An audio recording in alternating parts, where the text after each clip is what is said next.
Welcome back to your lofty station, ITV Abuja. And you are on to our flagship program, TMI, which simply means This Morning on ITV. This morning, the topic borders on what gives us our governance, and that is politics. And when it comes to politics, we have the midwife, and the midwife is INEC. I use the word midwife because most midwives, they're supposed to give birth to a kid that is going to be alive. So basically, we are expecting INEC to give us a government that is going to aid and improve what is called Nigeria, our nation. But this morning, the idea of having a guest is for us to be able to discuss the guidelines of INEC. Like I said, INEC is the arbiter. INEC is the regulator of elections and electioneering.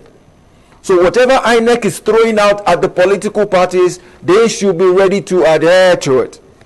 And that is why we have my brother in the studio this morning, Chinedu Obi. You're welcome to the program, my brother. Thank you very much. Good.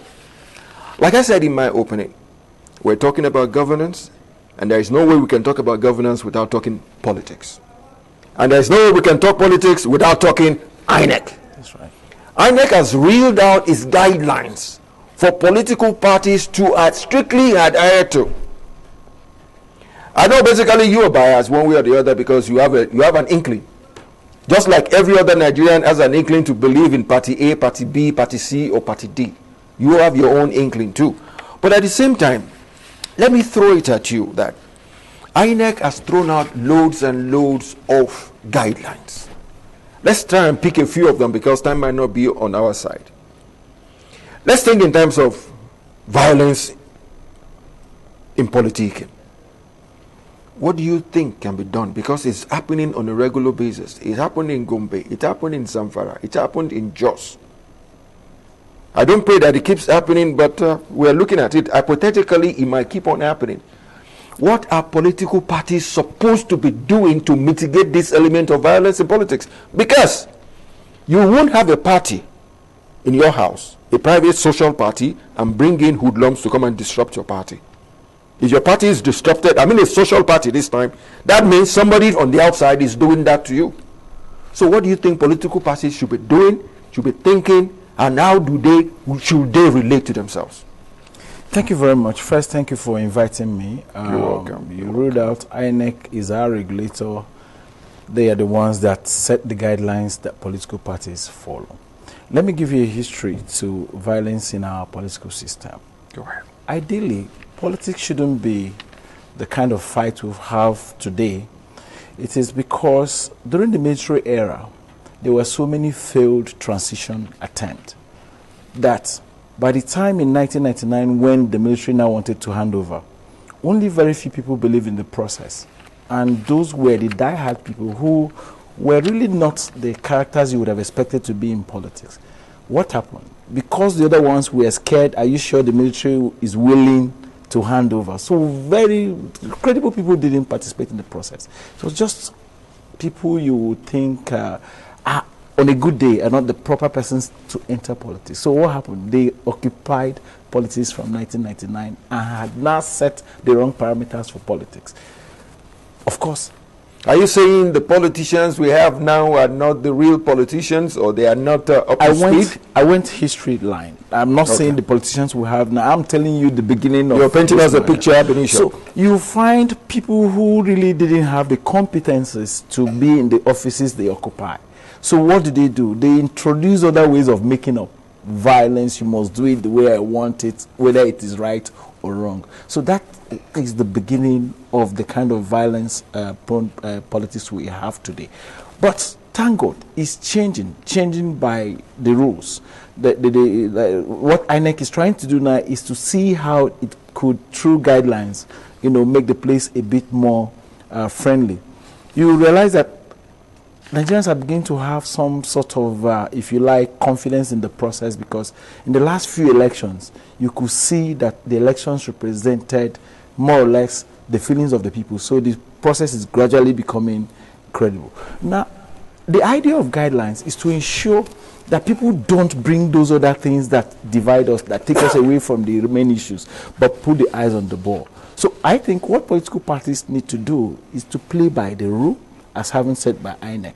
And I want to put it on record that the INEC we have today, to a very large extent, is better than the INEC Nigerians have seen in the last few years. It's work in progress. They are improving. Very well. Well, work in progress, I agree, work in progress. But you know, when you have the leader who sets parameters of what he wants to do and how he wants to achieve it, definitely the followers should follow. So Professor Mahmood, for me, has set parameters that I think, as a man that wants to keep a record, he wants to give Nigerians a kind of election that history would be kind to him. And I think that's actually what has brought the kind of sanity we have. Can I support you by asking? About the guidelines, you know, some of the guidelines have actually stated that no political party should campaign in churches or mosques. Now, we've seen over the years that politicians, especially, they take advantage of these gatherings to talk to people. They even use the clergies sometimes. So how do you think politicians are actually, do you think politicians are actually going to adhere to this? I don't completely think that coming to the church or the mosque to talk politics is completely bad. The only reason it has become issue is that people now throw up sentiments that divide us. Otherwise, of course, when you come to a gathering where people have the same kind of ideology, definitely there's a religious gathering. Exactly. Politics is about the people, whether you find them in the mosque or whether you find them in the church. That's the true position. Yes. The worry thing is the comments that come out of persons when you're in that setting. If I come into the church or mosque and I'm speaking to the facts, to the issues, and I'm not whipping up sentiments of my ethnicity, my religion, they're going to church or mosque to say politics wouldn't have been a bad idea. But INEC has brought it into the guideline because over time we have seen it divide us. So for it thinks don't go there. And I should think that participants should play by the rules. Don't go to churches since we're already misusing it. Don't go to mosques since we're already misusing it. Let me add more, a little weight to that question. It is a known fact that when INEC is coming up with the appeal of sensitizing the people, they call for the clergy and the clerics to help them in sensitizing the people. Very well. True. At the same time, how do we differentiate that element of totally preaching politics in the church? That is, being particular about a candidate or being particular about your religious leaning. How do we do that? That's where I'm worried about when it becomes sentimental. If it is naturalistic, I don't have a problem with the nationalistic preaching. As such preaching should have been, don't forget, agents of socialization is family, the religious body. So naturally, the religious body would have been a place where society is groomed to realize that, look, in leadership, you need to get the right person. Not necessarily being particular about candidates, not being particular about religion or ethnicity, but to say, for a country in the kind of situation we are today, look for credible persons and vote for. I should think that that kind of message should be coming out from either the church or the, but not say vote for a Christian because they're a Christian or vote for a Muslim because they're a Muslim. I think that's the area where we have this issue. But otherwise, the church ideally, the mosque ideally should have been where you cultivate good character for the people. Good, because we cannot rule out the fact that if you go to a Christian church, they are going to tell you vote for a Christian. If you go to a mosque, they are going to tell you vote for a Muslim. That's basically where I think INEC is worried about. Politics is not about Christian or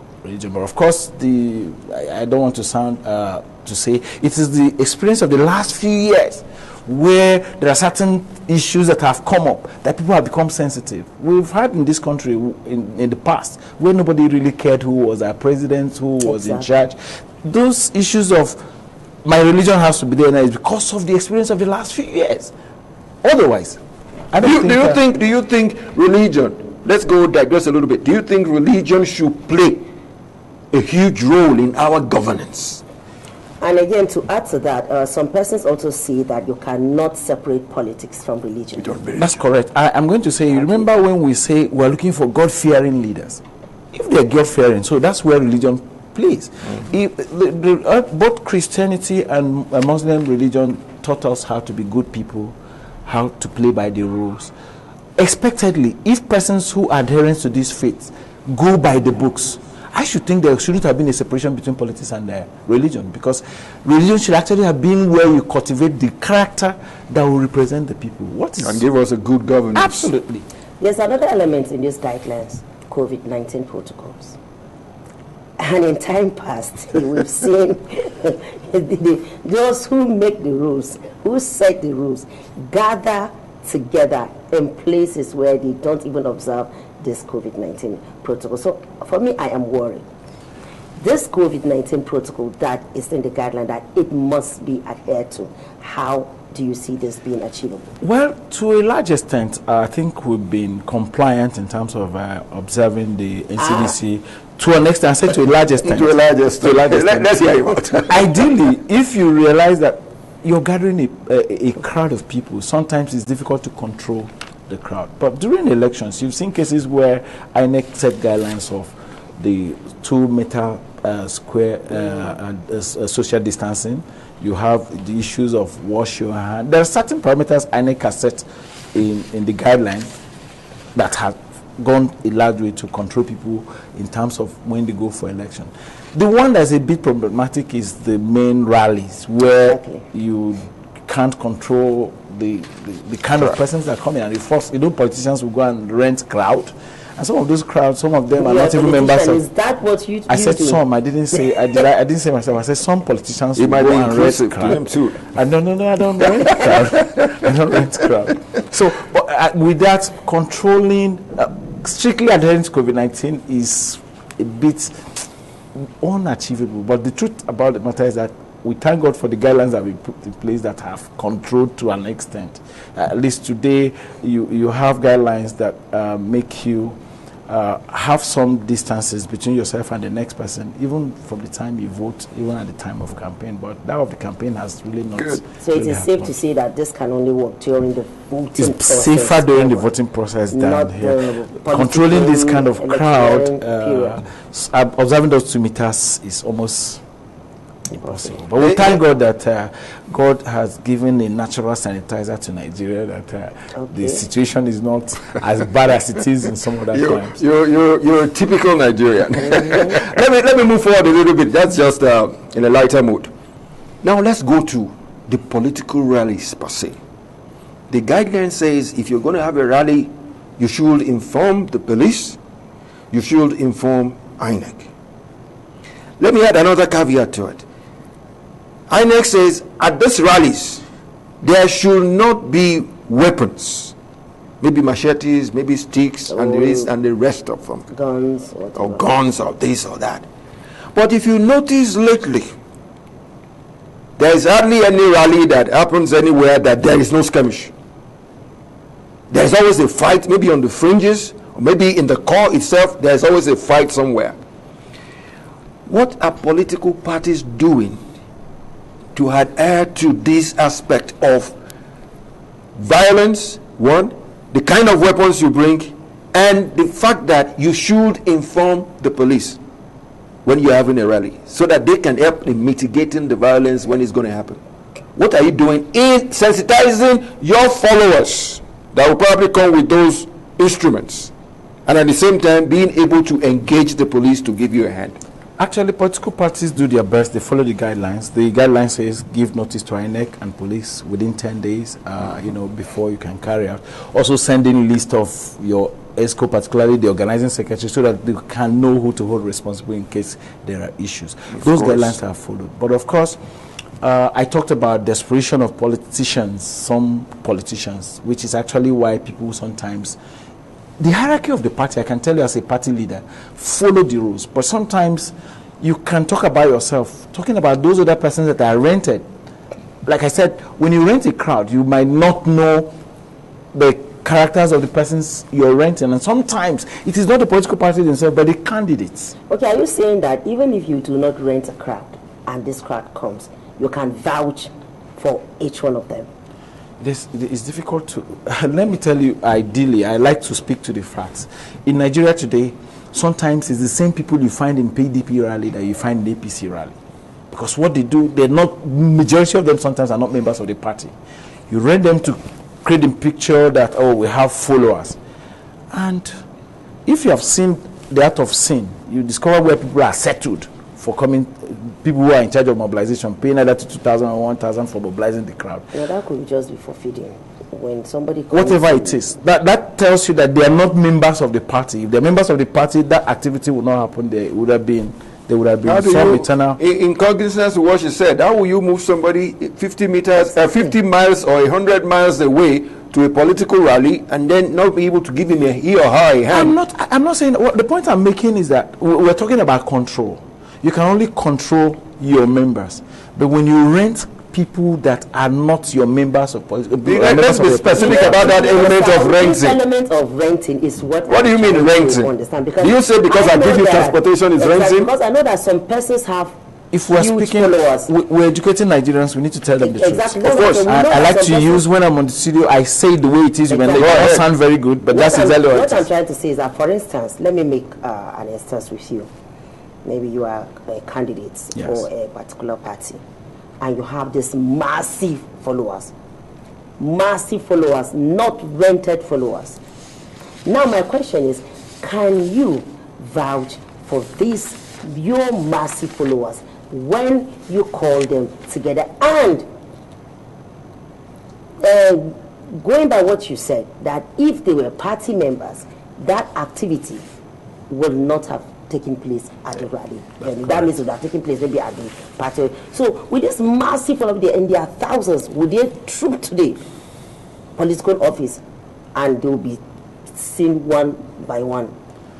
The point, my argument is that if they are members of a political party, there's already internal structures to deal with such issues. It won't be something out there. My challenge is that when you now bring this kind of persons that people are worried about, persons that are rented because you want to create the impression I have a large followership. If it's natural followership, there's no problem with that, because there are people who already know the rules, who are playing by the rules. You will not have the kind of issues that we have. The challenges we have are these rented people who are no members of the party, the same people who you saw in the rally yesterday for a different political party coming for the other. They're the ones we are worried about. And if we want to deal with the issue, we should find a way of making sure we discourage such renting, because they're the ones that come in with this kind of weapons that you talk about. No right-thinking political party, and I can tell you as a party leader, would put in his plan, in program, how to rent weapons to go for a rally. Okay. But sometimes you also have your enemies, your opponents, planting persons in your own campaign to present a picture as if something is actually very wrong. Okay. On that note, crowd management is not something. There's no hard and fast route to it. You know, because you can't when you the control is not. You can't be total. You can't have a total. Time might not be on our side, but I would like to ask you this and make it your closing word.